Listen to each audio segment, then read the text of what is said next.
Hello everybody, I want to continue my series of top 10 things to hoard on your homestead. Again, this is just a collection of things that I think are important to have a bunch of laying around. And number 8 is step-in posts or T-posts. This is a step-in post, this is a T-post. So these are the handy-dandy, this is a 6-foot T-post. 6-foot T-post. Again, there's some expense associated with these guys. I think these are about $4 a piece around here.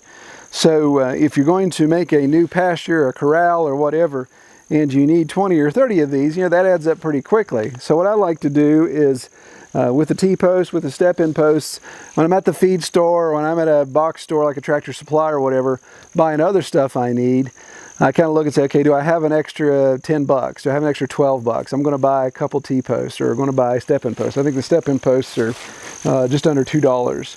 So if you've got pigs and you've got your electric fence along the bottom and you're on uneven ground like we are, you always have a need for a step-in post to lift the wire up if it's getting close to touching the ground because there's a hump in the ground, or push the wire down if there's a little valley, like I'm standing in this little ditch here. And so I usually had to use this T-post to pull that wire down. So those are always handy to have. It's a good item to have many of them around. And of course the fiberglass step-in posts, they can break, they get brittle and break, or the tabs break off of them.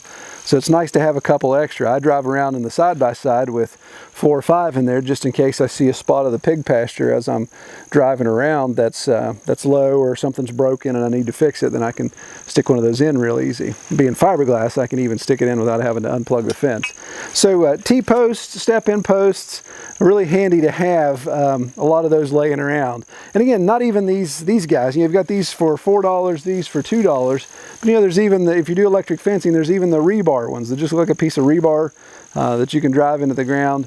And some people even just use pieces of rebar and then put the insulators on them. So whatever post you use for your fencing to control your livestock, look at stocking up on those. Sometimes you can even find on Craigslist or on some of the Facebook yard sale groups where somebody's selling them in bulk. I saw one the other day. It was like 100 T-posts for 200 bucks or something like that. And that's a really good deal as long as they're all in good shape and not bent all to pieces. So that's something to look at. Make sure you got a good stock of those if you use them.